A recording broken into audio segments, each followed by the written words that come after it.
أعوذ بالله من الشيطان الرجيم. Bismillahir Rahmanir Rahim. In the name of Allah, the most compassionate, the most merciful. Verily, our praise is due to Allah. We praise Him, we seek His aid, and we ask for His forgiveness. We seek refuge in Allah from the evils of our own selves and from the evils of our own actions. And whomsoever Allah guides, none can misguide. And whomsoever Allah leaves astray, none can guide back to the correct path. Ashhadu an la ilaha illallah, ashhadu anna Muhammadan abduhu wa rasuluhu, sallallahu alayhi wa sallam. We testify there is no deity worthy of our worship except for Allah, who is alone in a partnership, and never has and never will be another. And we bear witness that Muhammad, peace and blessing be upon him, is the last and the final prophet of Allah. So, Assalamu alaikum wa rahmatullahi wa barakatuh, brothers and sisters, friends and family, everybody tuning into the live stream, everybody joining us for the Zoom meeting. Thank you for joining us again for our Sunday discussion and our reading of When the Moon Split, a biography of Prophet Muhammad, sallallahu followed by Safiur Rahman Mubarakpuri. We had left off last week at the bottom of, what was it, pages 270, 277, and we're almost roughly, I think, 80% through the book here. So let's go ahead and continue, inshallah. So the Prophet mourns 3 deaths in Rajab, 9th year after the Hijrah, the month of the Prophet's return from Tabuk. As Huma bin Abjar, the king of Abyssinia, had passed away. He had given the Muslims refuge when they were weak and when they were oppressed by the Meccan pagans. Later, when he recognized that Islam was a continuation of the teachings of Ibrahim, Musa, and Isa, he embraced Islam. Although he was not buried in Medina, the Prophet ﷺ offered funeral prayers for him when he received the news. And then in Shaban of the same year, the Prophet ﷺ's daughter, Kulthum, had also died. And the Prophet ﷺ led her funeral prayer and buried her in the graveyard at Medina and Baqi. And deeply saddened at her death, the Prophet ﷺ recognized the grief of her bereaved husband, Uthman, and said to him, "If I had a 3rd daughter, I would have given her to you in marriage." And a couple of months later, in Dhul Qada, Abdullah bin Ubay had died, and ever merciful, the Prophet ﷺ prayed for his forgiveness and even led the funeral prayer. And Omar asked the Prophet ﷺ not to lead the prayer for the dead leader of the hypocrites, but the Prophet ﷺ would not be dissuaded. Later, however, Allah SWT revealed verses instructing the Prophet ﷺ not to offer funeral prayers for the hypocrites. Next is the Ghazawat. So during the age of ignorance, the Arabs had regarded war as a chance to massacre the weak, to plunder their goods, to destroy their villages and their cattle and rape their women. Islam, however, changed the concept of war. War became a way to rescue the oppressed and punish the oppressors. And the ultimate aim of fighting battles, Ghazawat, was to save people from the worship of idols and false gods and to bring them to Islam, the worship of Allah subhanahu wa ta'ala. So furthermore, before the advent of Islam, war was a way of life for the desert Arabs. The war between the tribes of Bakr and Taghlab lasted for 40 years and resulted in the deaths of 70,000 men. And similarly, the war between the Aus and the Khawarij tribes lasted more than 100 years, with neither side willing to surrender. So it was in the nature of the Arabs to prolong wars rather than bow to their enemies, even when the wars were fought over trifles. So when the Prophet ﷺ brought Islam to the Arabs, they responded in the way instinctive to them. They fought him, but nevertheless, the Prophet ﷺ first set out to conquer their hearts before resorting to the sword. And in all the battles that the Prophet ﷺ fought, the total number of people who died, Muslims, pagan, Jews, and Christians combined, was about 1,000. Moreover, these battles spanned no more than 8 years, and in the short span, with so little bloodshed, the Prophet ﷺ brought almost the entire Arabian Peninsula under his sway. So many historians inaccurately attribute the Prophet ﷺ's success to mere military prowess. And when we consider how fond the Arabs were of fighting and how willing they were to sacrifice thousands of their men, no matter how insignificant the cause, we realize that the Prophet ﷺ had weapons greater than the sword. And Abu Bakr then performs the Hajj. So the pagan Arabs considered themselves followers of the religion of Ibrahim. Indeed, they had inherited Hajj, the pilgrimage to the Kaaba, from Ibrahim, although they had added many innovations to those rites. And when the Prophet ﷺ had conquered Mecca, he put Atab bin Usayd there in charge, and everyone, Muslims, polytheists included, performed the Hajj under his authority, but they performed it in the same manner as during the days before Islam. And in the year following the conquest of Mecca, the ninth year after the Hijrah, the Prophet ﷺ sent Abu Bakr to lead the pilgrims in performing Hajj. So Abu Bakr set out for Mecca with 300 Muslims from Medina at the end of Dhul Qa'dah, and he took 20 of the Prophet ﷺ's camels and 5 of his own for sacrifice. And after Abu Bakr had left, the opening verses of Surah Al-Tawbah were revealed, and these verses contained an important announcement for tribes that had covenants with the Muslims. Any covenant that had not been honored would be broken, and any tribe that did not have a covenant with the Muslims would have a grace period of 4 months, and covenants that had been honored would remain valid. And the Prophet ﷺ sent Ali to Mecca to inform everyone of the new verses. And on the day of sacrifice, Ali recited the new verses to the pilgrims. Abu Bakr then sent a band of people to announce that from the next year, polytheists would not be allowed to perform Hajj, nor would anyone be allowed to practice the perverted tradition of circumambulating the Kaaba in the nude, which was the pagan tradition at that time. So the year of the delegations, most of the Arab tribes had watched the struggle between the Quraysh and the Prophet ﷺ with great interest, believing as they did that Allah would protect the Kaaba and that the forces of evil would not be able to conquer those of truth. And when the Arabs had seen Allah's Rebholz, Iraha's army and his great elephant when they tried to destroy the Kaaba, now they witnessed Allah SWT grant victory to Muhammad, and they saw it as a sign that Islam was the true religion. So convinced that Muhammad ﷺ was the prophet and the messenger of Allah, the various Arab tribes began sending delegations to Medina.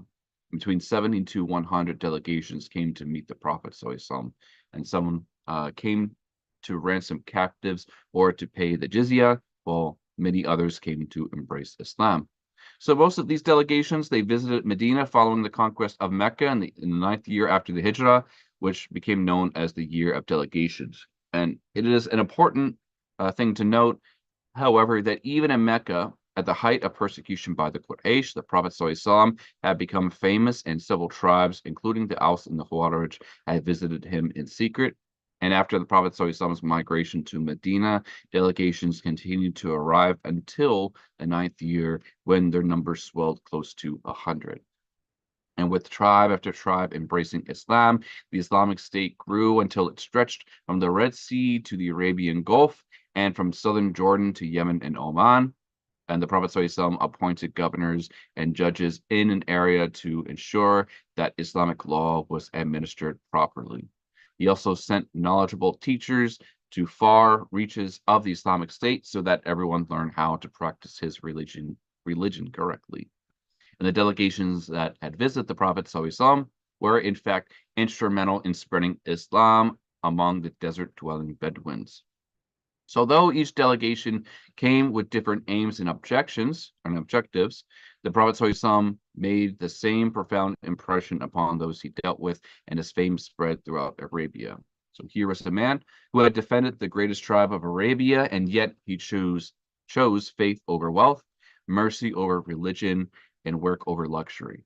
And many delegations accepted Islam after simply meeting with the Prophet ﷺ, and they would in turn encourage their tribes to discard paganism and to become Muslim.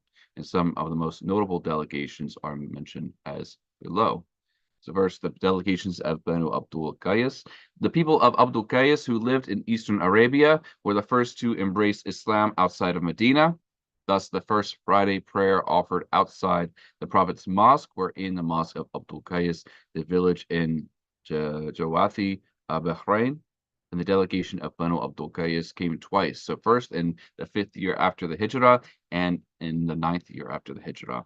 So that first delegation, comprising 13 or 14 people, saw the Prophet ﷺ at the mosque, and jumping down from their mounts right at the entrance of the mosque, they rushed to greet him. However, one member of the delegation, Abdul bin Auf al-Ashaq, who was the youngest of them all, did not rush towards the Prophet ﷺ.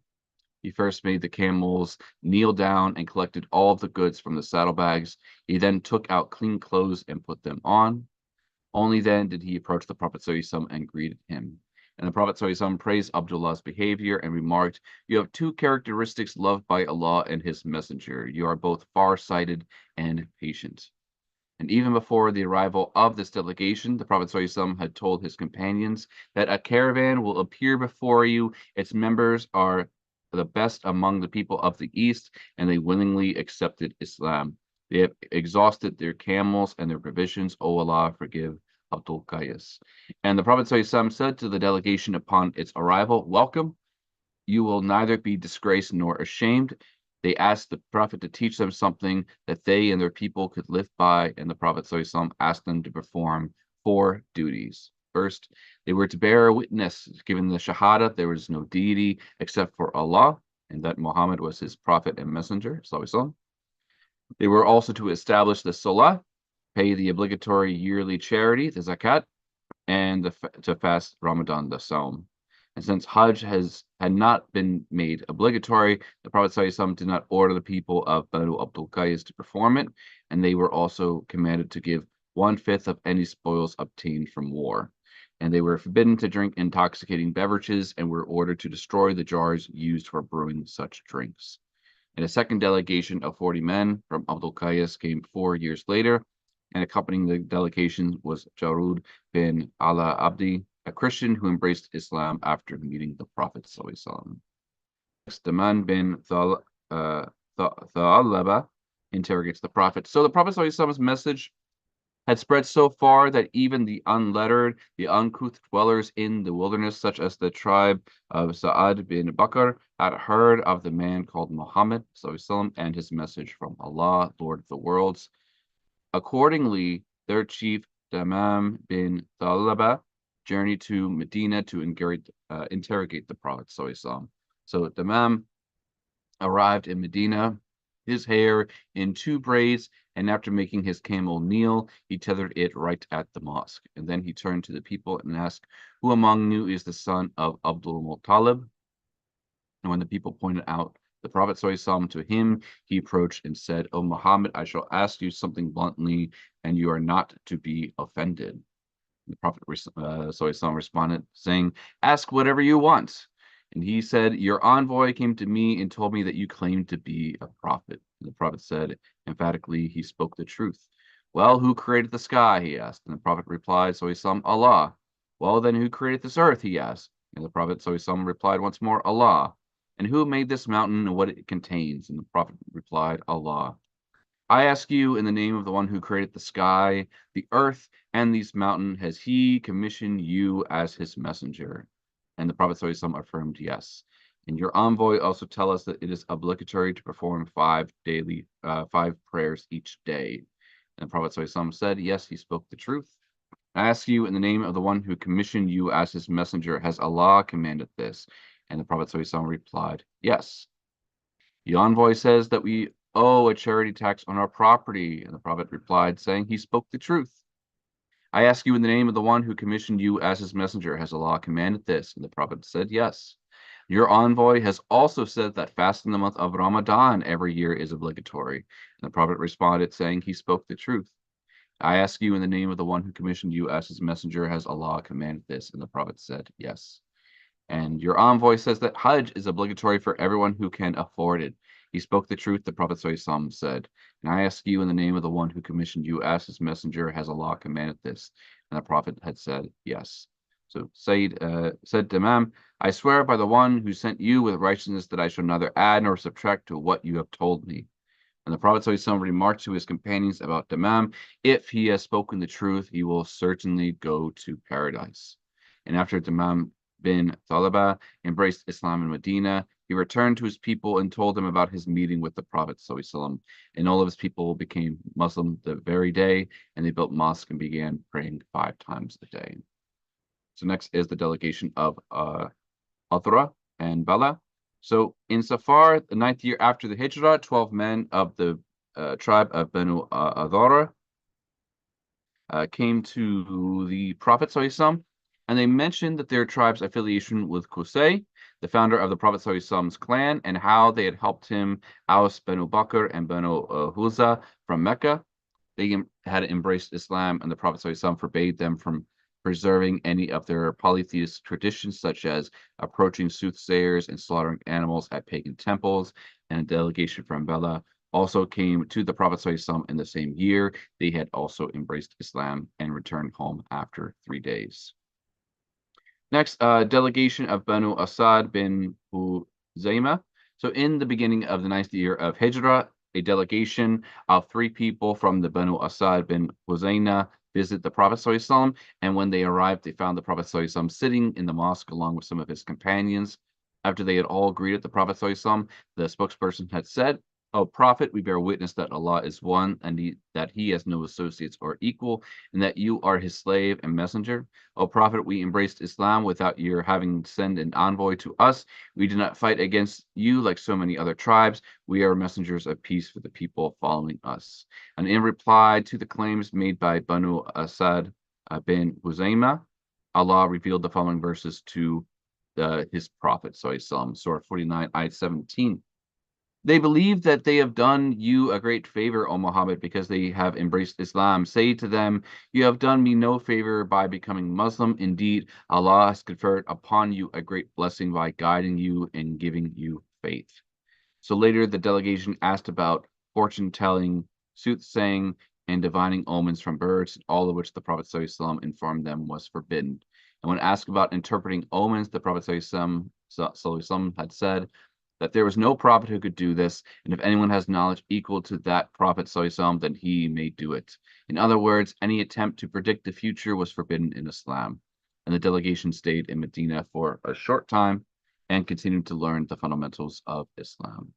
So next, the delegation of Tujib. So among the delegations that came from was one from Tujib, a branch from the Kinda tribe, and they were Muslims, and they brought with them money left over from paying zakat so that it could be distributed to other needy Muslims. The Prophet ﷺ expressed happiness at seeing them and held them in high esteem, and Abu Bakr looked at the delegation admiringly and said, "No such out of delegation has ever come to us." And the Prophet ﷺ remarked, "Guidance lies in Allah's hands. When He ordains good for somebody, He simply opens that person's heart and fills it with faith." And the people from Tujib showed great eagerness to learn more about Islam, and they applied themselves to memorizing Quran and the Sunnah, Prophet saying in the teachings and practices. And eventually, the time of their departure approached, and the Prophet ﷺ gave them many farewell gifts. Then he asked if anyone among them had been overlooked. They replied that they had left a boy in the camp, and that he was the youngest among them. Send him to the Prophet ﷺ had said. And when the boy came to the Prophet, he said, "O Prophet, I belong to the same tribe which visited you a short while ago, and you gave them all they needed. Now I ask that you give me what I need." And the Prophet ﷺ asked, "What is it that you need?" And he responded with, "Pray that Allah forgives me, shows me mercy, and puts riches in my heart." MashaAllah. Alhamdulillah. And the Prophet ﷺ prayed to Allah for the young boy who thus left Medina more contested than all of his tribesmen. And later, during the period of apostasy, when many Muslims reverted to paganism, the boy not only remained firm in his faith, but exhorted his people to remain good Muslims. So, the delegation of Banu Fazara, the delegation of more than 20 people from Banu Fazara visited the Prophet ﷺ after his return from Tabuk, and they were Muslims desperate for the Prophet ﷺ's help against the terrible drought which was afflicting their region. So pray to Allah to send rain to our villages. They said to the Prophet ﷺ, "You intercede with your Lord for us, and may your Lord intercede with you for us." The Prophet ﷺ said, "Praise be to Allah. Woe to you. What are you saying? Yes, I shall intercede with Allah, but who is there with whom our Lord should intercede? There is no God other than Allah. He is great and exalted. His footstool encompasses the heaven and the earth, and they squeak under his glory and grandeur, just as new saddles do." And having delivered this admonition, the Prophet ﷺ ascended the pulpit and prayed to his Lord to end the suffering of Banu Fazara, and Allah answered the Prophet ﷺ's prayer by sending heavy rains to their land. Next, the delegation from Najran. In southern Arabia lay the territory of Najran, a large tract which a speedy horse could traverse from one end on the other in a day, and 73 settlements were protected by 120,000 Christian soldiers. And when the Prophet ﷺ wrote to the bishop of Najran, inviting him to accept Islam, the bishop asked his advisors what he should do. He then informed the people of Najran about the letter from a man claiming to be a prophet. So after consultations, it was decided that a delegation of 60 men would be sent to meet the Prophet ﷺ. And when the delegation members arrived in Medina, they donned ornate clothes that were so long that they trailed the ground. Their cloaks were silken and their fingers bedecked with golden rings. And the Prophet ﷺ saw the envoys were dressed so ostentatiously and refused to speak to them. And some of his companions intervened and advised the Najranites to dress more humbly and to refrain from wearing gold in the Prophet ﷺ's presence. And they followed the advice, and the Prophet ﷺ agreed to talk to them then. So he invited them to embrace Islam, but they refused, saying that they were Muslim long before the Prophet ﷺ had begun his mission. And the Prophet ﷺ told the delegation of Najran, there are three things that you keep from finding your way to Islam. First, worshiping the crucifix. Second, eating pork. And third, claiming that Allah has a son. Who then, the delegation challenged the Prophet, is like Jesus, a man born without a father. And Allah subhanahu wa ta'ala replied to their question while revealing the following verses to the Prophet, which is Surah 3, Ayah 59 and 59 to 61. The similitude of Jesus in Allah's sight is that to be of Adam. Allah created Adam from dust, and then he said to him, be, and Adam came to life. This is the truth from your Lord, so do not be among those who doubt. If anyone argues with you about Jesus now that you know the truth, tell him, come, let us gather our sons, women, and ourselves, and we will pray to Allah and ask him to curse those who lie. And the Prophet ﷺ recited these verses to the delegation and asked them to accept Allah's challenge and invoked a curse upon those who were wrong about Jesus. And the delegation asked for some time to consider the matter and discussed it amongst themselves.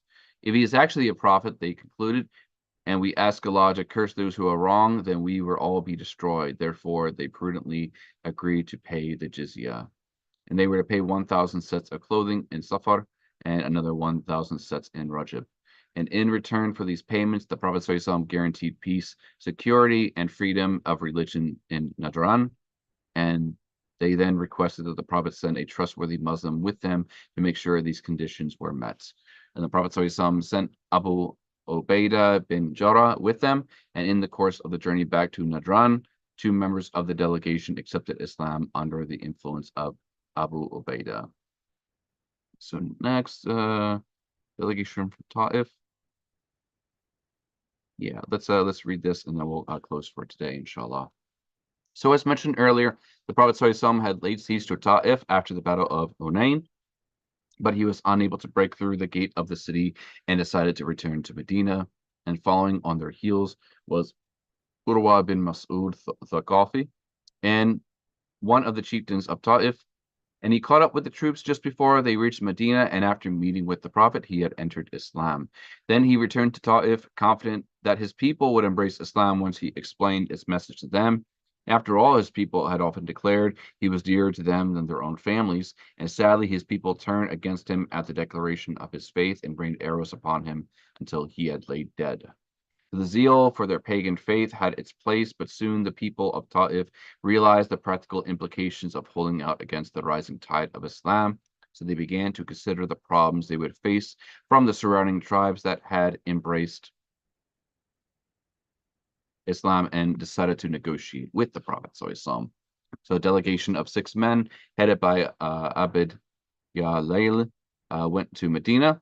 And it was Ramadan, the 9th year after the Hijrah. And when they reached Medina, the Prophet ﷺ pitched a tent for them in the corner of the mosques so that they could hear people reciting Quran and witness how Muslims prayed. So over several sessions of talks, the Prophet ﷺ invited the visitors to accept Islam, but it was completely alien to their way of life. Finally, they said they would become Muslims if they did not have to perform the 5 daily prayers. And he also asked the Prophet ﷺ not to outlaw adultery, wine, or usury for them. And lastly, they insisted on keeping their chief idol, Lat. SubhanAllah. Naturally, the Prophet ﷺ rejected these conditions outright, and eventually the delegation had accepted Islam. Their only stipulation was that they would not have to destroy Lat with their own hands, and the Prophet ﷺ agreed to this one request. And Uthman bin Abi al-As Thaqafi was the youngest member of the delegation. He was usually left in the camp and spent this time learning Quran from the Prophet ﷺ and Abu Bakr. And in his way, he memorized a large part of the Quran without informing the other members of the delegation. And to the surprise of the others, the young Uthman was appointed chief of the group. And the Prophet ﷺ nominated him to lead the others in prayer because of his knowledge and love of faith and of the Quran. So the delegation returned to Ta'if, but the members concealed their faith from their fellow tribesmen. They attempted to frighten the people by painting a terrifying portrait of the Prophet. We met a wrathful warrior who had come to power by the sword, and the people have accepted his supremacy. He treated us brutally and threatened to destroy us in battle if we do not ban adultery, drinking, and usury. And at first, the people refused to be intimidated at the threat, and the people bristled, and they declared their readiness to meet the Muslims in battle to defend their false sense of honor. Later, however, the thought of being overpowered by an invading army filled them with terror, and they told their delegates to return to Medina and accede to the Prophet ﷺ's demands.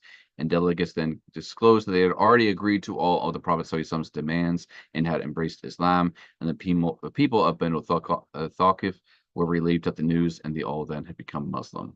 And the Prophet ﷺ had sent Khalid bin Walid, Mughira bin Suwaba, Thaqafi, and some of other peoples from Ta'if to destroy the idol of Lat. With this literal and symbolic destruction of idolatry, Ta'if finally became a part of the Islamic State.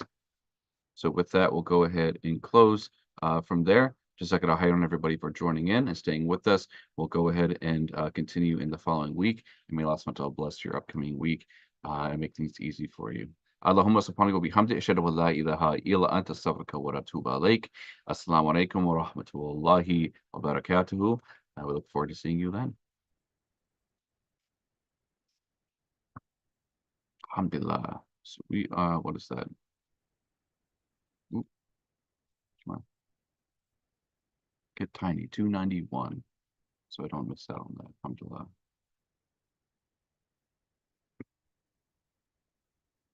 All right, everybody.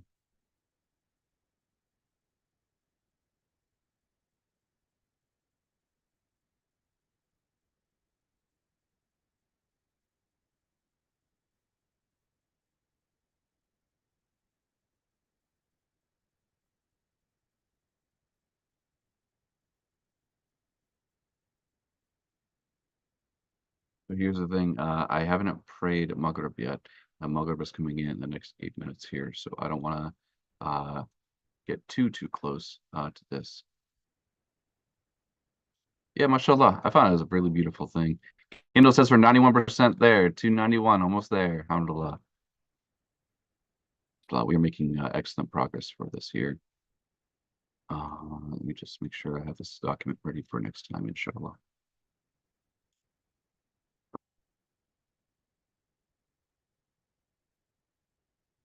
But as soon as I want to praying Maghrib, I'm going to want to hang it around until Isha comes in.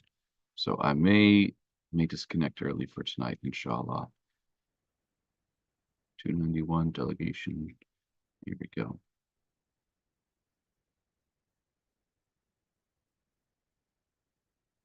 Okay, very good.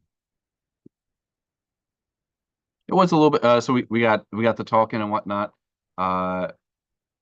A time nearing a time adjustment. I think you know what, let's discuss that next time, inshallah, and see what will be working best. Because I mean the next book that will be coming up, inshallah.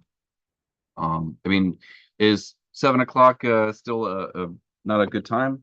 You know, like I said, let's follow up with this next week, inshallah.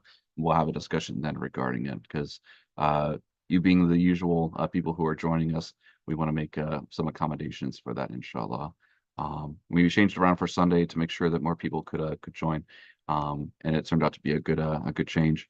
So alhamdulillah, we'll discuss that next week, inshallah. So we'll close here and we'll see each other. But jazakallah everyone for joining. Uh, uh, uh, uh, Shazia, assalamu alaikum. Thank you for joining in, mashallah. Sorry, just newer face, mashallah. Newer face for here, inshallah. 6:30 or 6:45. Okay, we'll talk then. Allahumma subhanahu wa bihamdi ashhadu an la ilaha illa anta astaghfiruka wa atubu ilaik. Assalamu alaikum wa rahmatullahi wa barakatuh, everybody. Have a good rest of your weekend.